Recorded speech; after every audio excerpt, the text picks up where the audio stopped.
Hello friends, तो कैसे हैं आप सब। आशा करता हूँ बहुत अच्छे होंगे।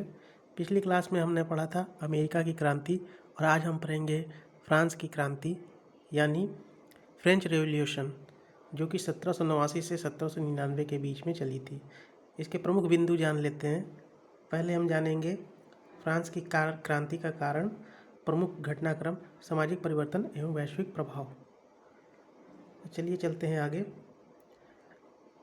इसको समझने के लिए पहले हमें समझना होगा फ्रांस के संदर्भ में कि फ्रांस का समाज पहले कैसा था। 18वीं सदी का फ्रांसीसी समाज दो गुटों में बटा हुआ था। पहला था प्रथम और द्वितीय स्टेट और तीसरा था तृतीय स्टेट। प्रथम और द्वितीय स्टेट जो होते थे उसमें पादरी और कुलीन लोग होते थे। पादरी का अर्थ होता है आज के समय में जो चर्च में फादर होते हैं उनके लिए इसमें इस्तेमाल किया गया है। और कुलीन वर्ग होते हैं राजाशाही राजतंत्र में रहने वाले लोग। और तृतीय स्टेट में आते हैं जनसाधारण और बुजुर्गों लोग, जिसमें मजदूर और कारीगर जो कम आय वाले व्यक्ति होते हैं वे सारे तृतीय स्टेट के अंतर्गत आते हैं। ठीक है। फिर उसके बाद हम पढ़ते हैं क्रांति के प्रमुख कारण। क्रांति के प्रमुख कारणों में अगर पूर्ण रूप से देखा जाए तो सामाजिक असमानता। देखिए 3 वर्ग में विभाजित हुआ था फ्रांस का समाज, जिसमें से प्रथम और द्वितीय वर्ग जो था वो पादरी वर्ग और कुलीन वर्ग थे। इन दोनों वर्गों ने तीसरे वर्ग अर्थात श्रमिक वर्ग का शोषण काफ़ी ज़्यादा कर लिया था। तो इस प्रकार से समाज में असमानता का दौर देखा जा सकता है। उसके अलावा आर्थिक संकट। उस समय राजा थे लुई 16वें, जो कि अकुशल शासक थे और फिजूल खर्ची और अय्याशी में अपना जीवन व्यतीत करते थे। जो भी धन हमें प्राप्त होता था, जो राज्य के लिए प्रयोग किया जाना होता था, वे अपने ऊपर ही खर्च कर लेते थे। उसके अलावा अमेरिकी स्वतंत्रता संग्राम जो चला था उसमें वित्तीय सहायता से राजकोष उनका खाली हो चुका था। अगर आप युद्ध करेंगे तो युद्ध के दौरान आप अपनी सेना को कुछ ना कुछ धन, उसके अलावा उपकरण, मशीनरी मुहैया कराएंगे, जिससे वित्तीय खर्चे बहुत ज़्यादा होंगे। तो ये आर्थिक संकट का दौर था। उसके अलावा खाद्यान्न संकट आया था 1780 के दशक में। खराब फसल के कारण रोटी की कीमतों में भारी गिरावट हुई थी। कहने का मतलब ये है कि गेहूं की खेती जो हुई थी उसमें काफ़ी ज़्यादा कीड़े लग गए थे, जिसके कारण कीटनाशकों का छिड़काव न होने से वहाँ पर काफ़ी ज़्यादा फसल खराब हो गई। और चौथा है कमज़ोर राजशाही। लुई 16वां पता ही था आपको कि अकुशल राजा था। वो अपनी पत्नी थी उनकी मेरी आंतुआनेत, तो उन्हीं जो बातें करते थे, बताते थे शासन व्यवस्था को किस तरह से चलाना है, तो उनका हस्तक्षेप काफ़ी ज़्यादा रहता था शासन व्यवस्था में। इस कारण से ये काफ़ी ज़्यादा अकुशल शासक थे, जिसके कारण जनता में इन चारों कारणों के कारण आक्रोश बढ़ा और अंत में लुई 16वें को मौत के घाट उतार दिया गया था यहाँ की जनता द्वारा। ठीक है, आगे बढ़ते हैं। प्रबुद्ध विचारकों का योगदान। उस समय कुछ विचारक भी थे जो इन गतिविधियों को ध्यान में रख रहे थे। प्रमुख थे उसमें से रूसो, वॉल्टेयर, मोंटेस्क्यू।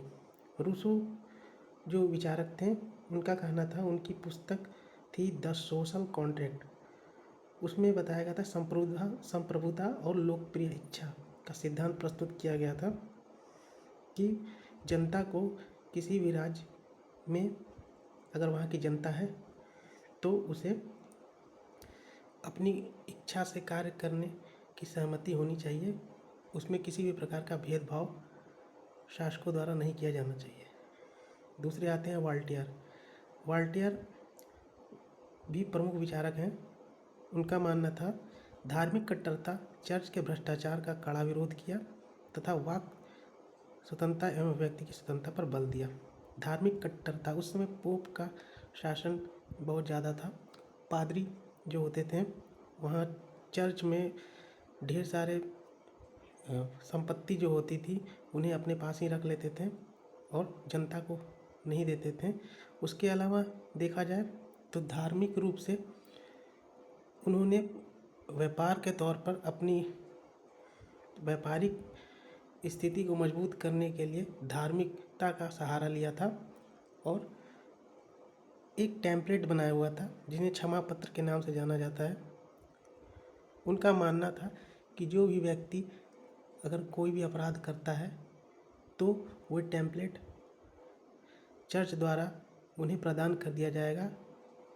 उसके बदले उन्हें जो ज़रूरी चीज़ें हैं उन्हें पोप को सौंपना होगा, जिसके बदले में वो टेम्पलेट क्षमा पत्र दे देंगे और उन्हें किसी भी प्रकार का दोषी नहीं ठहराया जाएगा। ठीक है, तो इस प्रकार से क्या हुआ कि राजनीतिकरण जो थी वो पूर्ण रूप से पोप के अधीन आ गई थी। राजा भी उन्हीं का सुनता था। तो इन सारी चीज़ों को वोल्टेयर ने प्रकाशित किया। उसके अलावा मोंटेस्क्यू थे, द स्पिरिट ऑफ लॉज उनकी पुस्तक थी। उनमें लिखा सरकार के तीनों अंग विधायिका, कार्यपालिका, न्यायपालिका के बीच शक्ति पृथक्करण का विचार दिया कि विधायिका जो होनी चाहिए, कार्यपालिका और न्यायपालिका, तीनों को अलग अलग शक्ति दी जानी चाहिए। कोई भी ऐसा नहीं होना चाहिए कि विधायिका कार्यपालिका की सहमति पर कार्य करे और कार्यपालिका न्यायपालिका की सहमति पर कार्य करे। अगर ऐसा होगा तो शासन व्यवस्था सही ढंग से नहीं चल सकता है। ठीक है, फिर उसके बाद आते हैं टेनिस कोर्ट की खपत। ये एक ऐतिहासिक मोड़ था। 20 जून 1789 का ऐतिहासिक मोड़ था। स्टेट जनरल की बैठक हुई। मतदान प्रणाली पर असहमति के बाद तृतीय स्टेट के प्रतिनिधियों ने स्वयं को नेशनल असेंबली घोषित कर दिया।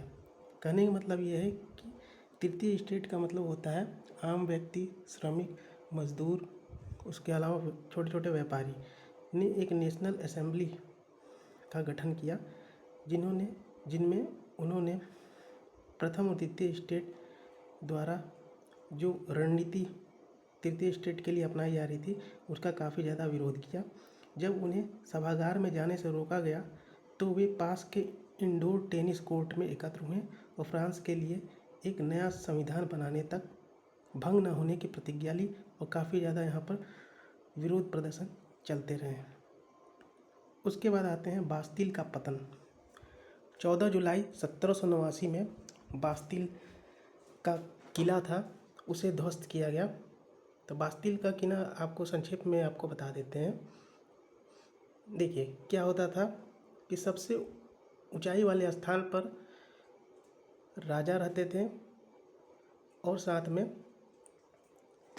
पोप यानी धार्मिक लोग यानी ईसाई धर्म को मानने वाले पादरी रहा करते थे और सबसे निचले वाले स्थानों पर रखा जाता था किनको, तो आम मजदूरों को, श्रमिकों को, तृतीय स्टेट वाले लोगों को। और इन्होंने तृतीय स्टेट को अपने आप से अलग करने के लिए प्रथम और द्वितीय स्टेट के बाहर किला बना लिया था जिससे कि तृतीय स्टेट में अगर किसी भी प्रकार का विरोध प्रदर्शन होता है तो वो किला हमें उससे सुरक्षा प्रदान करे और बाहरी अगर हमला हो तो सबसे पहले श्रमिकों की मौत हो, सामान्य लोगों की मौत हो, उसके बाद हम तक युद्ध का जो प्रभाव पड़े हम पर बाद सबसे लास्ट में पड़े। इस कारण से वहाँ की जनता जो तृतीय स्टेट में आती थी उन्होंने काफ़ी ज़्यादा विरोध प्रदर्शन किया और बास्तिल के किले को ध्वस्त कर दिया और अपने जो भाई बंधु थे जो उनके जो प्रथम और द्वितीय स्टेट के जेलों में रहते थे उन्हें छुड़वा लिया था। ठीक है, इसी को इसमें लिखा है निरंकुशता का प्रतीक था बास्तिल का किला। ठीक, जन आक्रोश हुआ पेरिस में। उसके अलावा क्रांति की शुरुआत हुई यहीं से। किले को ध्वस्त कर कैदियों को छुड़ाया गया। यह घटना क्रांति के औपचारिक आरंभ की प्रतीक बनी। इसी कारण फ्रांस में आज भी 14 जुलाई को बास्तिल दिवस के रूप में मनाया जाता है, यानी स्वतंत्रता का प्रतीक फ्रांस में 14 जुलाई को मनाया जाता है। ठीक है।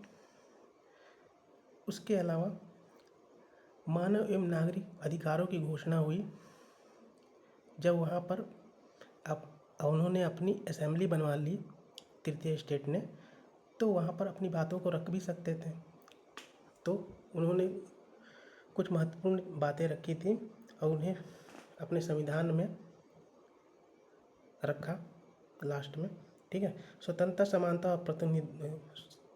समानता और बंधुत्व का विचार जो था, अगस्त 1789 में नेशनल असेंबली द्वारा जारी इस दस्तावेज में लाइबर्टी, इक्वलिटी, फ्रेटर्निटी का अमर नारा दिया गया, ठीक है। दूसरा था जन्मजात अधिकार, सभी मनुष्यों को जन्म से स्वतंत्र और अधिकारों से समान माना गया। तीसरा था दैवीय अधिकारों का अंत, यानी पोप की शक्तियों का अंत हुआ, ठीक है। सामंतवाद का अंत हुआ, सामंती व्यवस्था यानी समाप्त हुई 4 अगस्त 1789 को, ठीक है। तो इस दिन इनको स्वतंत्रता, फ्रांस को स्वतंत्रता प्राप्त हुई क्रांति के तौर पर अपने अकुशल शासकों से, ठीक है।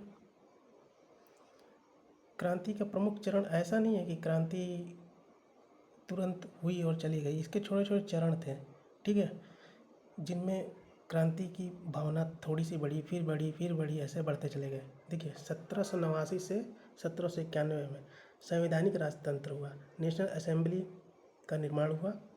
नेशनल असेंबली द्वारा संविधान का निर्माण एवं राजा की शक्तियों पर अंकुश लगा कि अपने हिसाब से राजा कुछ भी करता था तो उनकी शक्तियों पर अंकुश लगाया गया। 1792 से 1793 में प्रथम गणराज्य राजतंत्र का पूर्ण उन्मूलन हुआ, ठीक है, क्योंकि लुई 16वां अकुशल शासक था। वो दारू, मदिरा, पान यही सब करता रहता था, अय्याशी में जीवन व्यतीत करता था और प्रजा को कोई भी लाभ पहुंचाता नहीं था, ठीक है। उसके अलावा विभिन्न प्रकार के कर, जब ज़रूरत होती थी पैसों की, रुपए की, जान लीजिए उस समय मुद्रा जो भी चलता हो, तो विभिन्न प्रकार का टैक्स थर्ड स्टेट था उस पर ज़्यादा लगाते थे, ठीक है। इसके कारण क्या हुआ कि वहाँ पे लोगों में आक्रोश हुआ और लुई 16वां को गद्दी से उठाकर वहाँ के लोगों ने फांसी पर लटका दिया था, ठीक है। 1793 से 1794 में आतंक का राज हुआ। देखिए जब वहाँ का राजा मर जाएगा तो क्या होगा, वहाँ पर जो भी छोटे छोटे गुट होंगे, जैसे कि संगठन होंगी, एक तरह से कह सकते हैं गैंगस्टर, तो गैंगस्टरों ने क्या किया, आतंक का राज फैलाना स्टार्ट किया। रोबेस्पियर के नेतृत्व में जैकोबिन नाम का एक व्यक्ति था, उसने शासन व्यवस्था को अपने हाथ में लेने का प्रयास किया तथा गिलोटिन का व्यापक प्रयोग किया।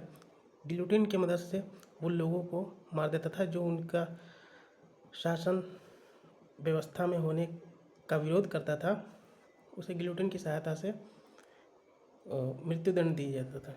गिलोटिन का अर्थ होता है, गिलोटिन आपको बता दे रहे हैं। देखिए गिलोटिन क्या होता है कि एक कैसे समझाऊँ, हाँ, लकड़ी का मान लीजिए एक चौड़ा सा टुकड़ा होता है, आपने फिल्मों में देखा होगा, इसमें एक दो छोटे होल होते हैं और बीच में बड़े होल होते हैं, बीच में एक बड़ा होल होता है, ठीक है। दोनों छोटे होलों में हाथ को फंसाया जाता है और बीच में गर्दन, ठीक है। उसके बाद से सिक्कर की सहायता से उसे कस देते हैं, फिर ऊपर से लोहे की या स्टील की या किसी अन्य धातु की नुकीली ब्लेड रखी जाती है, धारदार ब्लेड, ठीक है। उसे गिरात कर उनका गर्दन कलम कर दिया जाता है। इस प्रकार से जो मृत्युदंड दिया जाता है उसे गिलोटिन द्वारा दिया गया मृत्युदंड कहा जाता है, ठीक है। 1795 से 1799 में डायरेक्टरी शासन, 5 सदस्यों की डायरेक्टरी का गठन हुआ एवं अंततः नेपोलियन का भी तख्ता पलट हो गया। नेपोलियन बोनापार्ट आया था, उसका भी तख्ता पलट हो गया था, ठीक है। उसके बाद आतंक का राज, 1793 से 1794 में आतंक का राज हुआ था। मैक्सिमिलियन रेस्पियर का दौर, जो मैंने आपको बता दिया है, पहले ही आपको पढ़ा दिया है, ठीक है, उसी का विस्तृत वर्णन है। देखिए जैकोबी क्लब के नेता थे रोबेस्पियर ने क्रांति के विरोधियों को नियंत्रित करने के लिए कठोर नियंत्रण एवं दंड की नीति अपनाई, ठीक है। उसके अलावा जनवरी 1793 में राजा लुई 16वें और बाद में महारानी मेरी अंतोनियत को भी इसी दौरान फांसी दी गई थी। ठीक है, राजा को तो मारा ही यहाँ के आम व्यक्तियों ने, यहाँ की जनता ने, उसके अलावा उनकी पत्नी को भी फांसी पर लटका दिया था। ठीक है, ये आपको 1793 1794 का दौर था फ्रांस में। ठीक है, देखिए क्रांति के पूर्व और बाद का फ्रांस की क्रांति जब हुई फ्रांस में, तो उससे पहले कैसी व्यवस्था थी, उसके बाद में कैसी व्यवस्था थी, तो इसे आप पढ़ लीजिएगा। आपको मैंने बता ही दिया, आप डिटेल में इसे पढ़ सकते हैं। ठीक है, उसके अलावा वैश्विक प्रभाव एवं परिणाम, विश्व पर इस पर क्या प्रभाव पड़ा, तो उसे हम जान लेते हैं। लोकतांत्रिक मूल्यों का प्रसार हुआ। स्वतंत्रता, समानता और बंधुत्व के नियमों ने पूरे यूरोप और विश्व में राष्ट्रवाद और लोकतंत्र की नींव रख दी कि सभी यूरोपीय देशों ने इससे सीखा और अपने राष्ट्रवाद की विचारधारा को और प्रखर बनाया। और उसके अलावा जो राजशाही चलती थी, निरंकुश राजशाही चलती थी, उसके खिलाफ विरोध करना भी अन्य यूरोपीय देशों ने प्रारंभ कर दिया। ठीक है, मानवाधिकार की नींव, आधुनिक संविधानवाद और नागरिक अधिकारों की अवधारणा को वैश्विक स्तर पर मान्यता मिल गई। ठीक है, कि मानव के अधिकार जो होते हैं, स्वच्छ भोजन, बिना बात का उसे मृत्यु दंड ना दिया जाए, संविधान में इसका वर्णन हो, ये सारी मानवाधिकार की नींव भी अन्य यूरोपीय देशों ने अपनानी प्रारंभ कर दी। उसके अलावा नेपोलियन का उदय हुआ था 1799 में। 1799 में तख्ता पलट के बाद नेपोलियन आया था, नेपोलियन का उदय हुआ। ठीक है, पिछले स्लाइड में लिखा था कि नेपोलियन का तख्ता पलट हो गया था, ऐसा नहीं है, नेपोलियन द्वारा तख्ता पलट किया गया था। ठीक है, 1799 में तख्ता पलट हुआ था नेपोलियन के द्वारा, तो नेपोलियन का उदय हुआ जिसने प्रशासनिक एवं कानूनी सुधार किए। ठीक है, प्रशासन में ढेर सारी चीज़ें थीं, उसमें लागू किया। ये एक प्रकार से व्यापारी ही था, लेकिन अच्छा एक कुशल शासक भी फ्रांस का माना जाता है। ठीक है, तो ये महत्वपूर्ण चीज़ें थीं। अगर आप कहिएगा तो नेपोलियन बोनापार्ट के जीवन को भी बायोग्राफी आपके सामने लेकर आएंगे। आई होप आज आपको फ्रांस की क्रांति समझ में आई होगी। ठीक है, नेक्स्ट क्लास के लिए, तब तक के लिए धन्यवाद।